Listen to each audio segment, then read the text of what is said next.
하나님의 말씀은 마태복음 7장 28절부터 8장 17절의 말씀입니다. 마태복음 7장 28절에서 8장 17절의 말씀입니다.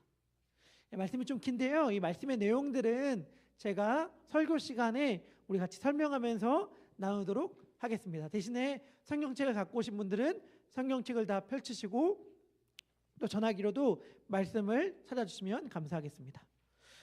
사랑하는 우리 더베델의 성도님들의 지난주 삶들은 어떠셨나요? 여러분들은 어떤 것을 여러분들의 발 아래에 두고 걸어가며 살아가고 계셨습니까? 우리의 발 아래 무엇을 두고 걸어가느냐에 따라 우리들의 삶이 완전히 달라지는 거예요. 누군가의 한마디 말, 누군가의 날카로운 시선 하나, 그리고 내 삶에 찾아온 여러 가지 고난들 가운데 우리가 속절없이 무너졌을 수도 있고, 어떤 어려움과 환난과 고난이 찾아온다 하더라도 흔들림 없이 그곳 가운데 꽃을 피우고 열매를 맺는 삶을 사셨을 수도 있습니다. 핵심은 뭐냐면 우리들의 발 아래에 무엇을 두었는가 하는 거예요. 우리들이 걷는 발걸음 아래에 주의 말씀이, 주의 약속이 있었다면 우리는 흔들리지 않는 삶을 살아갈 수 있었을 것입니다. 제가 뭐 하나 알려드릴게요. 알고 계신 분들도 있을 거고 알고 계신 분들 더 많을 줄 알아요. 그런데 저는 사실은 클 때까지 몰랐거든요. 여러분들 가운데 많은 분들이 알고 계신 찬양, 주의 약속하신 말씀 위에서, 이 찬양 알고 계시죠? 주의 약속하신 말씀 위에서. 그런데 여러분 그거 알고 계세요?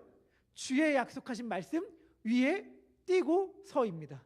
이거 찬송가 펼쳐보시면 그게 딱 이렇게 띄어쓰기가 제대로 되어 있거든요. 주의 약속하신 말씀 위에 서예요. 이게 사실은 영어 성경을 보면 더, 영어 제목을 보면 더 정확하게 알 수 있는데 영어 제목이 Standing on the Promises거든요. 그러니까 이 말씀이 뭐냐면 주의 약속하신 말씀 위에 서가 아니라 주의 약속하신 말씀 위에 서입니다. 모르셨죠? 저도 나중에 알고 막 새로운 깨달음을 막 얻었다 이렇게 느낀 적이 있거든요. 무슨 말을 드리고 싶은지 아시죠? 하나님의 말씀 위에, 주의 약속하신 말씀 위에 서 있으면 괜찮아요. 서 있으면 그 사람이 그렇게 날카롭게 나에게 말을 해도 괜찮아요. 그 사람이 그렇게 야멸차게 나를 쳐다봐도 괜찮아요. 나의 삶 가운데에 내가 예상하지 못할 고난과 어려움이 찾아와도 괜찮아요. 무너지지 않을 수 있어요. 그러니까 바라기는 혹시 지난주에 나의 삶을 돌아봤을 때 무너지는 삶을 살았다면, 누군가의 말 한마디, 어떤 사건 때문에 무너졌다면 오늘부터 펼쳐지는 한 주간의 삶은 주님의 약속을 우리들의 발밑에 둠으로 어떠한 어려움이 와도 흔들리지 않는 삶을 살아갈 수 있기를 축복합니다. 5장부터 시작되어지는 산상수훈의 가르침이 끝났습니다. 그리고 예수님의 말씀에 대하여 사람들이 이렇게 반응합니다. 우리 다 함께 마태복음 7장 28절, 29절의 말씀, 두 절의 말씀인데요. 우리 큰 목소리로 같이 읽도록 하겠습니다. 읽겠습니다. 시작. 마치심에 무리가 그의 가르치심에 놀라니 이는 그 가르치시는 것이 권위 있는 자와 같고 그들의 서기관과 같지 아니함일러라. 아멘. 무리가 예수님의 가르치심에 놀랍니다. 놀랐는데 왜 놀랐는가? 이때까지 그들에게 말씀을 전했던 서기관들과 달랐다는 거예요. 그런데 달랐던 포인트가 뭐였는지가 흥미롭습니다. 뭐가 달랐냐면 예수님에게는 권위가 있었다는 거예요. 권위가. 이게 너무 특별하죠. 왜냐하면 오늘날 우리들은 권위를 싫어하잖아요. 오늘날 우리들에게 권위는 부정적으로 이해되고 와닿죠. 우리가 흔히 목사 혹은 선생님, 누군가를 칭찬할 때 어떠한 말로 칭찬하죠? 아, 저분은 권위적이지가 않아서 좋아. 아, 저 목사님은, 저 선생님은 너무 권위적이지가 않고 친근하게 대해줘서 좋아 라고 말을 우리가 굉장히 칭찬으로 하잖아요. 반대로 부정적인 뉘앙스에서 권위를 많이 사용하죠. 아, 저분은, 저 목사님은, 저 사람은 너무 권위적이야. 너무 엄해. 너무 자기가 막 권한이 있는 것처럼 굴어 라고 이야기하는 경우가 있는데, 이 모든 것들은 사실은 부정적으로 사용되잖아요. 그리고 우리가 예수님에 대해서 말할 때도 마찬가지죠. 우리가 예수님을 흔히 좋아한다, 예수님 사랑해요 라고 말하는 이유가 뭐죠? 예수님이 권위적이지 않기 때문이잖아요. 그래서 예수님을 향하여 우리가 뭐라고 찬양하죠? 예수님은 나의 첫사랑이 되십니다. 첫사랑이 어땠는지 모르겠지만 예수님은 나의 첫사랑이 되십니다 이렇게 고백하기도 하고, 예수님은 나의 좋은 친구다라고 고백하기도 하죠. 이 세상의 친구들 나를 버려도 내 친구 대신 예수님은 날 버리지 않는다고 고백하고, 죄진 맡은 우리 구주 어찌 좋은 친구인지 우리 이렇게 찬양하고 고백하잖아요. 그리고 여러분 너무 잘 알고 계시죠? 이 말은 예수님이 하신 말씀이에요. 예수님이 제자들에게 뭐라고 말했죠? 내가 다시는 너를 종이라고 하지 않겠다. 내가 너를 친구라고 하겠다. 이렇게 말했단 말이에요. 여러분, 그렇지만 잊지 말아야 될 것이 있습니다. 우리가 반드시 기억해야 될 게 있어요. 성경을 보면 하나님께서 직접 본인의 입으로 너는 내 친구다 라고 말한 존재가 딱 한 명 있습니다. 누구냐면 아브라함이었어요. 아브라함을 향해서 하나님이 너는 내 벗이다, 내 친구다 라고 말해줬거든요. 그런데 그 이야기 들은 아브라함이 하나님을 향해서 하나님 우리 친구예요, 우리 친구 먹어요, 이런 적이 한 번도 없다는 사실을 우리는 알아야 됩니다. 아브라함이 특별히 소돔과 고모라 땅을 놓고 중보기도할 때 뭐라고 고백했죠? 나는 티끌과 같은 자입니다. 나는 먼지와 같은 자입니다 라고 고백했어요. 예수님은 자신의 제자들을 향해 너 내 친구다 라고 이야기했지만, 부활한 예수님을 만난 제자들은 예수님을 향해 언제나 주님, 퀴리오스, 주여 라고 고백했다는 사실을 기억할 필요가 있습니다. 예수님은 권위를 가지신 분이에요. 그렇지만 우리는 권위를 싫어하죠. 왜요? 우리는 모두가 다 자신이 왕, 하나님이 되고 싶었던 아담의 후예이기 때문에 그렇습니다. 우리는 우리가 왕이 되고 싶어하고 우리가 하나님이 되고 싶어해요. 그래서 어떠한 권위를 가지고 내가 마치 너의 삶에 참여해도 되는, 간섭해도 되는 자격이 있는 것처럼 여기면서 다가오는 존재들을 우리는 달가워하지 않아요. 심지어 부모 자식 간에도 마찬가지죠. 왜 부모와 자녀 간에 그토록 많은 갈등이 일어나죠? 이거잖아요. 부모는 자녀들에게 나는 너의 삶에 어느 정도 간섭할 수 있는 자격이 있어. 내가 이때까지 너를 어떻게 키워왔는데 난 너의 삶에 이 정도쯤은 권위를 가지고 있어 라고 생각하기 때문이고, 자녀들은 아니에요, 내 인생은 내 것이에요, 간섭하지 마세요, 참견하지 마세요 잖아요. 우리가 이러한 일들은 부부간에도 얼마든지 일어나죠.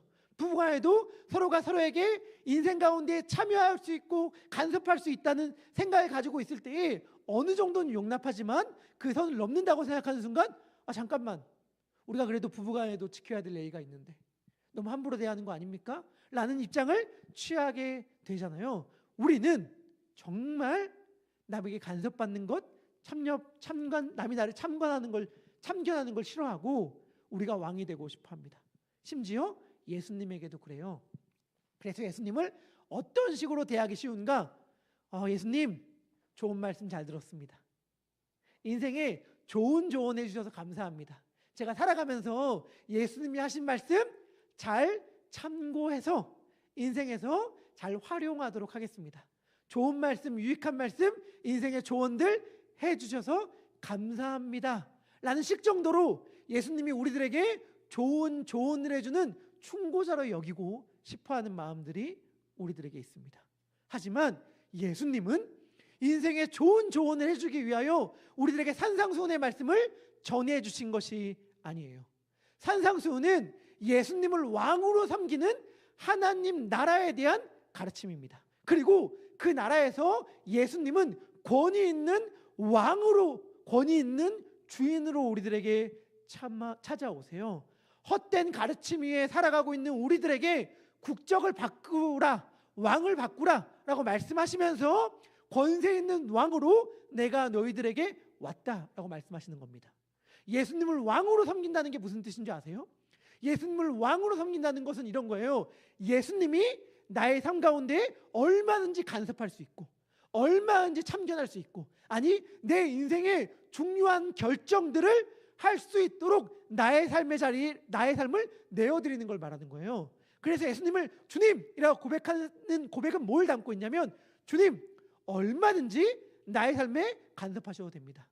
얼마든지 나의 삶에 참견하셔도 됩니다. 나의 인생 가운데 가장 중요한 결정, 나의 인생 가운데 가장 중요한 선택들에 대하여 예수님이 결정하셔도 됩니다 라고 말하는 것이 예수님을 왕으로 퀴리오스, 주로 고백하는 자의 모습입니다. 마태복음 4장 17절에 주님은 이렇게 하나님 나라를 시작하셨죠. 이때부터 예수께서 비로소 전파하여 이르시되 회개하라 천국이 가까이 왔느니라. 회개하라 천국이 가까이 왔느니라. 다시 말하면 왕을 바꿔라, 국적을 바꿔라.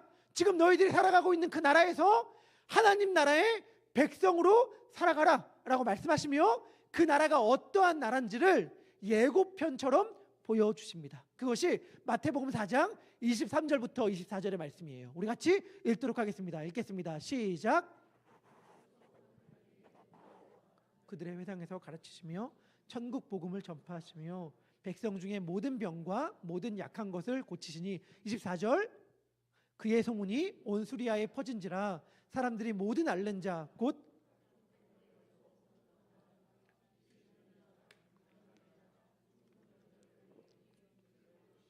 아멘. 마치 하나님 나라가 어떠한 나라인지 예수님께서 예고편처럼 보여주세요. 그리고 그 나라에 관심을 갖고 그 나라에 더 알고 싶은 자들에게 그 나라가 어떠한 나라인지, 그 나라의 헌법은 어떤 헌법인지, 그 나라의 백성은 어떠한 삶을 살아야 되는지를 알려주는 것이 5장부터 7장의 산상수훈입니다. 그리고 8장부터 본격적으로 하나님 나라가 시작되는 거예요. 펼쳐지는 거예요. 하나님께서 하나님의 나라를 쫙 예수님께서 하나님의 나라를 시작하시면서 그 나라의 백성들을 초대하십니다.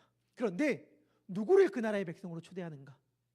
어떤 존재가 그 나라의 시민권 인터뷰를 통과해서 시민권자가 되는가? 라고 할 때에 오늘 본문은 세 사람을 우리들에게 알려줍니다. 누가 하나님 나라의 시민이 되지? 누가 그 나라의 인터뷰를 통과하지? 라고 할 때에 세 사람을 우리들에게 알려주는데 한 명은 나병 환자, 한 명은 이방인의 군대 장교, 한 명은 병든 여인이었어요. 나병 환자, 이방인 군인, 병든 여인. 이것이 하나님 나라의 시민권을 받은 자들이다 라고 성경은 우리들에게 알려줍니다. 우리 마태복음 8장 1절과 2절의 말씀인데요, 우리 같이 읽도록 하겠습니다. 읽겠습니다. 시작. 산에서 내려오시니 수많은 무리가 따르니라. 한 나병 환자가 나와 절하여 이르되 주여 원하시면 저를 깨끗하게 하실 수 있나이다. 아멘. 예수님이 산에서 내려오자 허다한 무리가 예수님을 따릅니다. 그런데 그 허다한 무리에 전혀 섞일 수 없는 한 나병 환자가 예수께 나와 절해요. 경배해요. 그런데 여러분, 이때 나병, 옛날 한글 성경은 좀 더 자극적으로 번역했죠. 문둥병이라고 번역했는데 이 나병은 여러분들 알고 계신 분들 많죠? 오늘날 이야기하는 한센병이 아니에요. 그래서 많은 성경학자들이 이 성경에 나오는 나병을 한센병으로 옮기는 것, 나병으로 옮기는 것이 틀린 번역이라고 이야기하면서 악성 피부병이라고 이야기하고 우리들에게 알려줍니다. 하지만 저는 이 병을 나병 혹은 더 과감하게 문둥병이라고 번역하는 것이 옳은 번역이라고 생각해요. 왜냐하면 이 병은 그 병이 어떠한 병인지, 그 병의 증상이 어떠한지가 중요한 병이 아니었거든요. 이 병의 증상보다 더 중요한 것이 있었습니다. 이 병의 핵심이 증상이 아니었어요. 그럼 뭐가 이 병의 핵심이었는가? 이 병에 대한 인식이었어요. 이 나병에 대해서 당시에 사람들이 어떻게 인식하고 있었는가? 그리고 나병 걸린 환자가 어떻게 자기 자신을 인식하고 있었는지가 이 병의 가장 중요한 핵심인데, 그럴 때는 사실은 오늘날 이야기하는 한센병, 문둥병과 완전히 거의 일치하기 때문에 저는 이 병을 나병, 한센병으로 번역한 것이 굉장히 잘한 번역이라고 생각이 됩니다. 어땠는데요? 그러면 과연 이 병에 대한 인식이 어떻길래요? 여러분들, 어르신분들은 혹시 들어본 적이 있었을지 모르겠지만 저도 옛날 어렸을 적에 엄마, 아빠, 할아버지, 할머니들이 하는 이야기들을 들었던 것 같아요. 문둥병자에 대해서요. 어떤 식의 이야기요? 괴소문인데, 괴소문. 이거 절대로 사실 아닙니다. 괴소문인데 문둥병자들이 어린이들을 잡아먹는다는 소문이 있었어요. 근데 제가 놀라운 걸 알게 됐어요. 이 소문은 한국에만 있던 게 아니고 동서양을 막론하고 이 병이 걸린 지역들에서 다 나타나는 현상이래요. 문둥병자들이 자신이 낫기 위해서 건강한 아이들을 먹거나 건강한 사람의 간을 먹거나 하면 병이 날 수 있다 라고 믿기 때문에 어린이들을 납치해다가 잡아먹는다. 혹은 문둥병은 전염된다 라고 하는 전혀 근거 없는 소문들이 사실은 많이 돌았고, 그 소문들은 안 그래도 아픈 문둥병자들을 더 서럽게 만들었죠. 문둥병자 중에 유명한 시인이 한 분 계시거든요. 한하운 시인이라고 시인이 한 분 있는데, 제가 고등학교 시절에 이분의 시를 읽고 너무 인상 깊었던 적이 있었어요. 전라도길이라는 시인데 부제가 소록도 가는 길이에요. 그런데 그 시의 한 대목이 이렇습니다. 한번 읽어보면, 신을 벗으면 버드나무 밑에서 직가다비, 일본식 버선이라고 해요, 를 벗으면 발가락이 또 한 개 없다. 앞으로 남은 2개의 발가락이 잘릴 때까지 가도 가도 천리 먼 전라도길. 무슨 말인지 이해되세요? 막 한참 소록도로 가는 길 동안 많은 길을 걸어와서, 먼 길을 걸어와서 힘들어서 잠깐 쉬어요. 잠깐 쉬면서 신발을 벗었는데 발가락이 하나 툭 떨어져 나가 있는 거예요. 이제 남은 발가락은 2개밖에 없습니다. 이 남은 발가락 2개로 그 먼 길을 가야 하는 자기의 심정을 담고 있는 거예요. 이분이 얼굴이라는 시를 또 지은 적이 있는데, 이 얼굴이라는 시에서는 이렇게 말했어요. 나는 울어본 적이 없다. 나는 웃어본 적도 없다. 나에겐 오직 단 하나의 표정밖에 없다. 그것은 슬픔이다. 이렇게 얘기했어요. 내 얼굴의 표정은 다양하지가 않대요. 나는 울어본 적도 없고 웃어본 적도 없대요. 오직 내 얼굴의 표정은 딱 하나, 슬픔으로 굳어버린 그 표정밖에 없다라고 이야기를 해요. 이 시인의 마음이 오늘 본문에 나온 나병 환자의 마음과 같다라고 말할 수 있을 것입니다. 사람들과 도무지 어울릴래야 어울릴 수 없고, 늘 서러움과 서글픔 가운데에서 가족들에게도 버림을 받아서 공동체에 전혀 어울릴 수 없는 그 자가 예수님께 나와 어떻게 합니까? 엎드려 절하며 이야기를 해요. 주여, 주여, 당신이 원하시면 저를 깨끗하게 하실 수 있습니다. 이 엎드린다는 고백 모습과 주님이라는 고백을 통해 우리는 알 수 있죠. 나병 환자가 예수님을 지금 당신은 경배받아 마땅한 왕입니다 라고 고백하는 것을 알 수 있어요. 이 나병 환자의 간절한 바람, 주님이 만약 원하신다면, 주님께서 나 같은 나병 환자도 깨끗함을 받기를 원하신다면 능히 그렇게 하실 수 있다고 믿습니다 라고 나병 환자는 이야기합니다. 그리고 그 나병 환자는 이때까지 단 한 번도 경험해보지 못했던 경험을 하게 돼요. 그게 뭐냐면 사람의 손길입니다. 이때까지 나병 환자는 자기를 향한 수많은 손가락질들은 받았는지 모르겠어요. 하지만 따뜻한 사람의 온기가 담긴 손길은 경험한 적이 없었어요. 그런데 예수님이 그에게 손을 내미십니다. 마태복음 8장 3절의 말씀입니다. 다음 말씀 보셔도 괜찮을 텐데, 예수께서 손을 내밀어 그에게 대시며 이르시되 뭐라고 말씀하시죠? 내가 원하노니 깨끗함을 받으라. 예수님이 이렇게 말씀하세요. 주여, 원하시면 내가 깨끗해질 수 있다고 믿습니다 라는 나병 환자의 말에 예수님께서 하시는 말씀이에요. 당연히 원하지. 나의 바람이다. 내가 원하는 바야. 이것이 나의 뜻이다. 너가 깨끗하게 되었으면 좋겠어.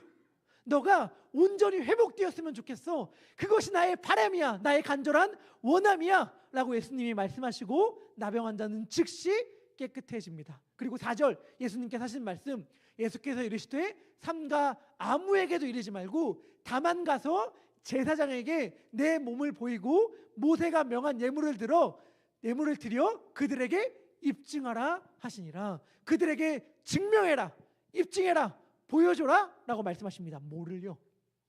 뭐를 보여줍니까? 뭐를 입증합니까?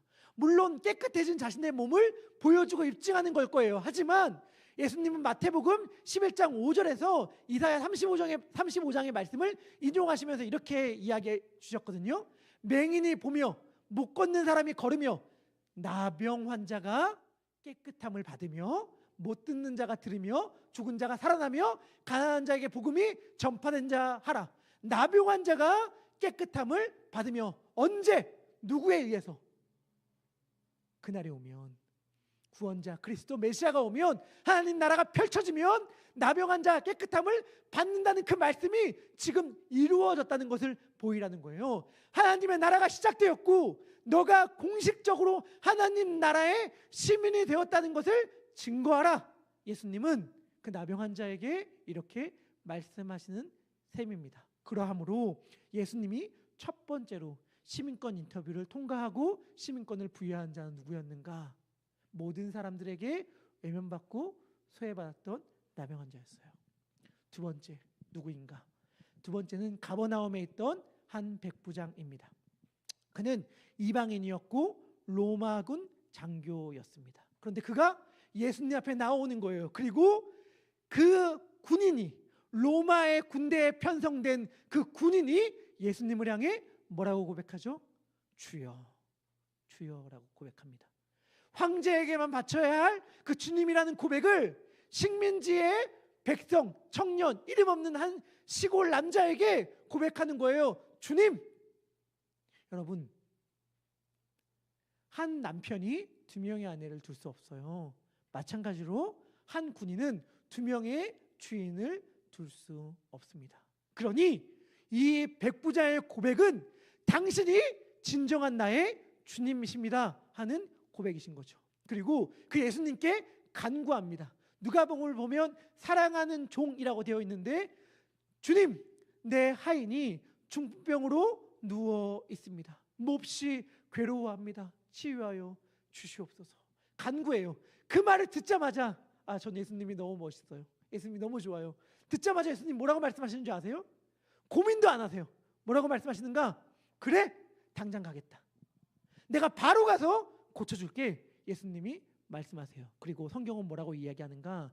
누가복음의 도움을 좀 받는다면 누가복음은 뭐라고 얘기하냐면 예수님이 있던 장소와 종이 있던 집의 사이의 거리가 멀지 않았다고 이야기해요. 그러니까 백부장의 집이 멀지 않았어요. 그런데 그때 백부장이 고백하죠.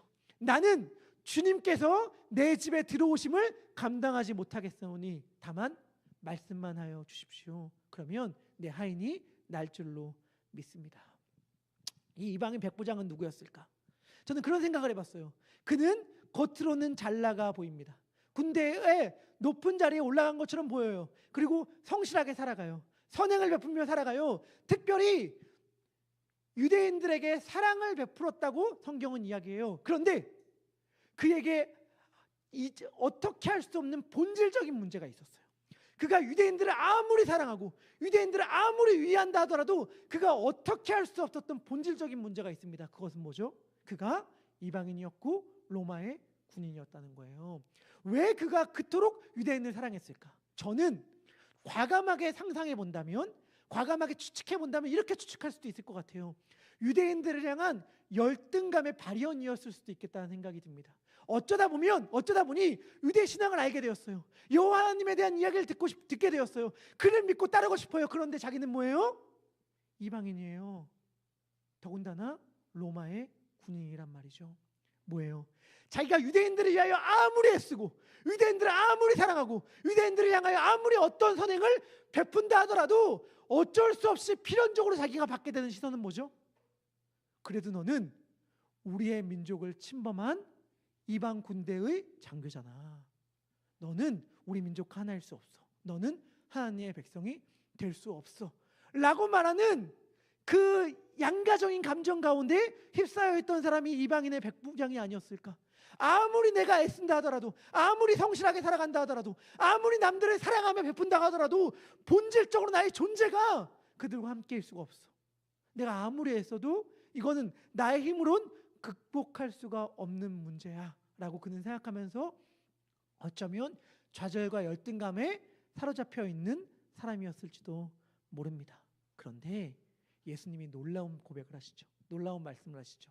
이 내 집에 들어오기를 감당하지 못하겠습니다 라고 말하는 백부장의 고백을 듣고 예수님이 어떠한 반응을 하시는가? 마태복음 8장 10절의 말씀입니다. 우리 같이 읽도록 하겠습니다. 읽겠습니다. 시작.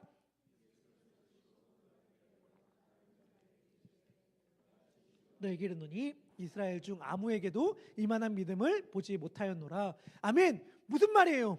이때까지 이 백부장은 어쩌면 이스라엘 민족들에게 열등감을 가지고 있었을지도 몰라요. 내가 이스라엘 민족들의 일원이 되고 싶은데 그렇지 못하다는 생각을 늘 했을지 몰라요. 그런데 예수님 말씀해 주세요. 네가 수없이 많은 이스라엘 민족들의 백성들보다 낫다.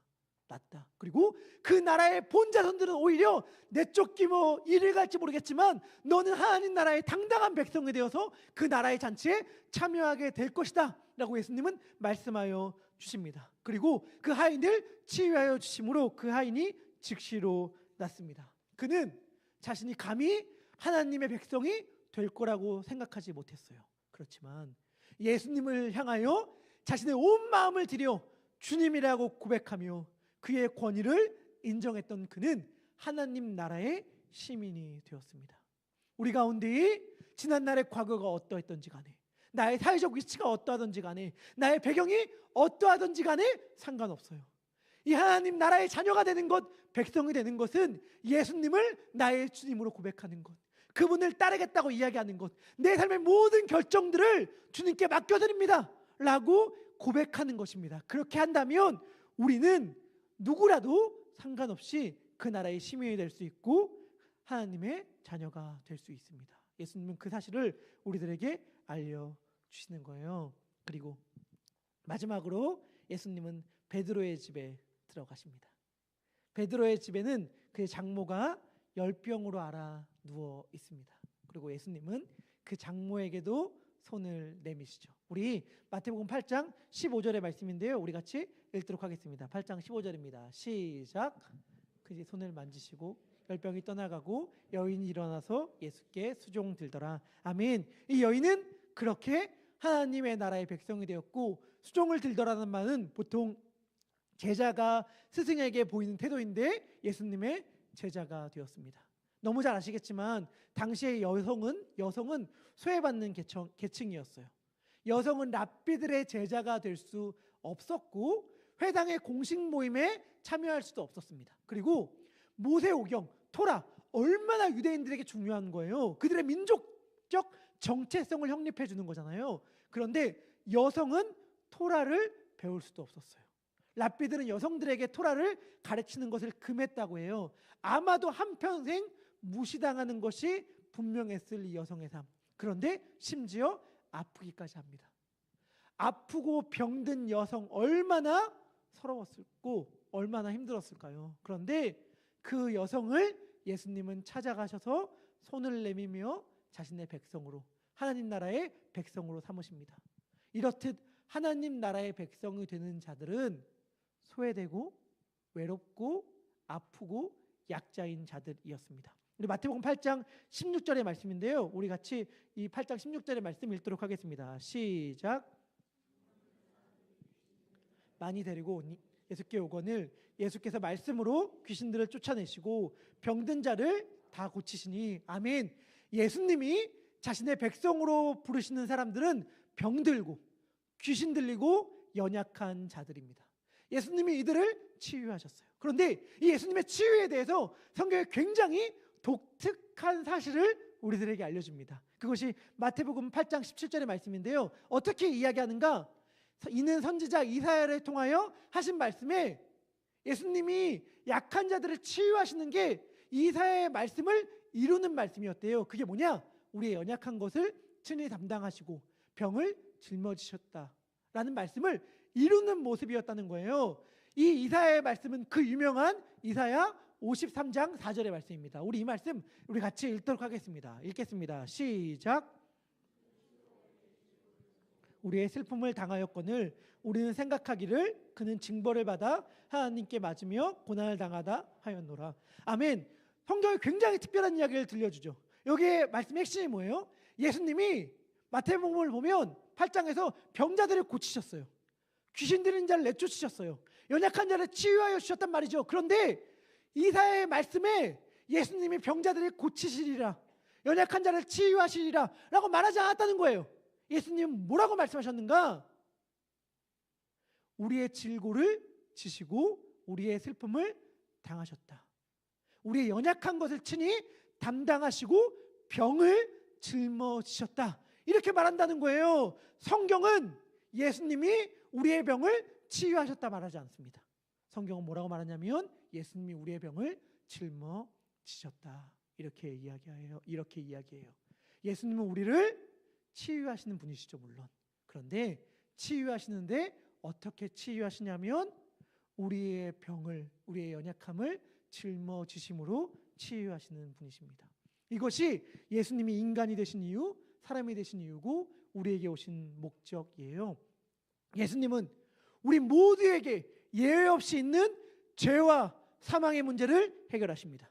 어떻게 해결하시나요? 우리 가운데 있는 죄와 사망의 문제를 어떻게 해결하시죠? 우리에게 있는 죄와 사망을 가져가셔서 본인이 짊어지심으로 우리 대신 죄와 형벌을, 죄에 대한 형벌, 저주를 받으셔서 십자가에 달려 돌아가심으로, 그리고 자신에게 있었던 영원한 생명을 우리에게 내어주심으로 우리에게 있던 것은 가져가시고 자신에게 있던 것은 내어주심으로 우리를 살리셨죠. 그것이 사랑이에요. 예수님의 사랑은 무엇인가? 예수님의 사랑은 우리에게 있는 것을 가져가시고 자기에게 있던 것을 내어주시는 것이었습니다. 우리는 다른 사람의 잘못으로 인하여 내가 책임지는 것을 못 견뎌하죠. 얘가 잘못했는데 내가 힘들어. 그거 우리 너무 힘들어하잖아요. 군대에서 특히 연대 책임을 묻잖아요. 이걸 우리 너무 싫어합니다. 막 군대 갔다 오신 분들, 뭐 미군이든 한국 군대든 갔다 오신 분들이 있을 텐데 저도 훈련 받을 때 일이 갑자기 생각났어요. 막 열심히 훈련병 때 훈련을 막 받습니다. 장교였던 교관분이 막 우리를 엄청나게 막 훈련시키다가 갑자기 꿀맛 같은 휴식 시간을 줬어요. 자, 쉬어. 다 자리에 앉아 쉬어. 라고 얘기한 거예요. 중요한 건 소리 내지 말고 조용히 쉬어. 움직이지 말고 쉬어. 이렇게 얘기했어요. 근데 누가 움직인 거예요? 갑자기 움직이면서 수통 소리, 물통이죠. 수통 소리가 덜컹덜컹 났습니다. 누구야? 지금 움직인 사람 나와. 아무도 안 나갑니다. 누구야? 나와. 안 나옵니다. 나올 때까지 단체 기합 받는다. 그래서 엄청나게 단체 기합을 하는 거예요. 그러면서 얘기해요. 누군지 지금 나오면 단체 기합 멈춘다 라고 말하는데 아무도 안 나와. 그래서 막 이렇게 계속 기합을 받는데 교관이 이야기합니다. 지금 내가 소리 냈습니다 라고 말하는 사람 나오면 그에게 아무런 책임을 묻지 않겠다. 그리고 기합도 끝난다. 멈춘다. 누구냐? 아무도 안 나갑니다. 우리가 못 알아듣는 것 같아서인지 교관이 진짜 이렇게 얘기했어요. 정말 뭐라고 얘기했는가? 훈련병들, 본 교관이 원하는 게 뭔지 모르겠나? 아무나 지금 자기가 소리 냈다고 말하면 지금 멈추고 묻지 않겠다 라고 말하는데 아무도 안 나오는 거예요. 아마도 그 교관은 기대한 거예요. 뭘 기대했냐면 제가 그랬습니다 막 나오길 기대했는데 아무도 안 나오니까 막 애가 타가지고 내가 지금 뭘 기대하는지 모르나? 지금 나오면 책임도 묻지 않고 기합도 멈추겠다 라고 했는데 아무도 안 나오는 거예요. 제가 훈련을 받다가 뭐 저같이 생각하는 사람들 많았겠죠. 아, 내가 했다고 얘기해야겠다. 막 그런 말이 막 목구멍까지 올라왔어. 여기까지 올라오다가 갑자기 쏙 내려갔습니다. 왜냐? 아, 내가 했다고 나가야지 하는데 갑자기 누가 옆에서 막 욕하는 소리가 들리는 거예요. 어떤 놈이야? 나오기만 해봐라. 막 이렇게 그 딸은 때문에 벌 받는다고 막 생각한 나머지 나오기만 하면 가만 안 두겠다. 막 욕을 막 옆에서 막 하고 있으니까 못 나가겠더라고요. 나가면 교관은 우리를 용서해 줄지 모르겠지만 훈련병들한테요 막 맞을 것 같아. 그래서 못 나가가지고 아무도 안 나갔어요. 아무도 안 나가고 그냥 정말 하루 종일 기합만 받다가 끝난 적이 있는데 그만큼 우리는 뭐예요?